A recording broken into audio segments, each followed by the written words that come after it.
सभे मगहिया भाई बहन के भुलेटन काका के राम राम आथिन मगहिया खबर में सुनते देश दुनिया के खबर। आज भाई बहन के पर्व राखी बंधन है। सभे कोई के राखी बंधन के बधाई। 11 सदस्यीय दल बिहार के मुख्यमंत्री नीतीश कुमार के नेतृत्व में कल जातीय जनगणना के लेके प्रधानमंत्री नरेंद्र मोदी से कर मुलाकात। राजद के तेज प्रताप के व्यवहार से लालू नाराज, नरम पड़लन तेज प्रताप। राजद के प्रदेश अध्यक्ष जगदानंद सिंह कहलका ऑल इज वेल। अफगानिस्तान में 150 भारतीय के पकड़ के तालिबान अज्ञात जगह पर ले गलन। बाकी तहकीकात के बाद उस सभे के छोड़ दिल गए। कल 2 गो विमान से 237 भारतीय के अफगानिस्तान से देश लावल गए। जम्मू कश्मीर के पूर्व मुख्यमंत्री पीडीपी प्रमुख महबूबा मुफ्ती दे रहलन है विवादित बयान। वो कहलन है कि केंद्र सरकार के अफगानिस्तान जैसन अंजाम भुगते पड़ सके है। जलंधर में किसान सभे के विरोध के चलते 104 गो ट्रेन प्रभावित हो गए।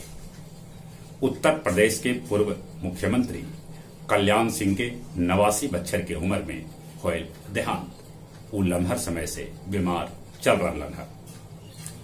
सिवान के गोरैया कोठी मुख्य मार्ग पर बाइक पर सवार माय, बेटा और पोता के ट्रक दुर्घटनाग्रस्त में तीनों के मौत हो गए।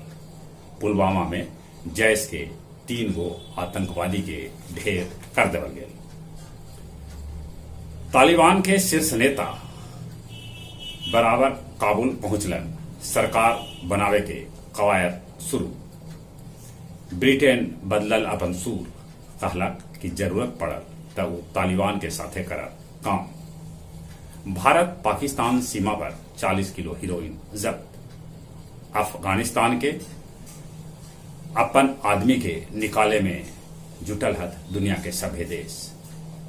अफगानिस्तान के पॉप गायिका आर्याना सईद भाग के अमेरिका में शरण लेलन।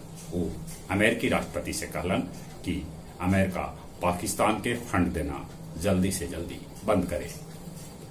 गया जिला हिंदी साहित्य सम्मेलन में आयोजित कैल गेल काव्य संध्या 371 जेकर अध्यक्षता सभापति सुरेंद्र सिंह सुरेंद्र और संचालन महामंत्री सुमंत कैलन। इस अवसर पर मुख्य अतिथि के रूप में गुफरान अशरफी उपस्थित रहलन। गुरारो चीनी मिल के कर्मी और आश्रित सभे के बकाया भुगतान भेटाए के आदेश दिल गए। बाल भवन किलकारी गया केंद्र में रक्षाबंधन और सावन महोत्सव के आयोजन कैल गए। आहरा में डूबे से कोठी के चौकीदार के जान चल गया।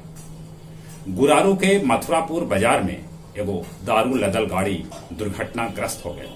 लोग दारू लूटपाट करे लगला। और अब कुछ खेल के समाचार। इंग्लैंड के साथे तीसरका टेस्ट खेले लेल भारतीय टीम हेल्डिंगले पहुंचल। दोनों टीम 19 बछर बाद यहाँ टेस्ट मैच खेलता।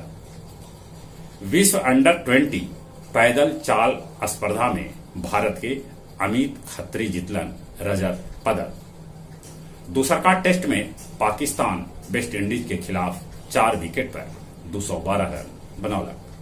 जहां तक मौसम के सवाल है, मौसम विभाग सूचना दिलका है कि बिहार समेत देश के 8 राज्य में भारी बारिश हो सका है। दिल्ली में बारिश इतना होल कि दिल्ली के लोग अस्त व्यस्त हो गए। अपने सगे से भी हो रहा कोरोना से बचे ले मुंह और नाक पर मास्क लगाते, सोशल डिस्टेंसिंग के पालन करते, दिन में 4-5 बेर निमन से साबुन से हाथ धोते। जौन उम्र 18 बछर से ऊपरे है तब कोरोना के वैक्सीन जरूर लेते। चलित अपने सभी के एक बेर फिर से भुलेटन काका के राम राम।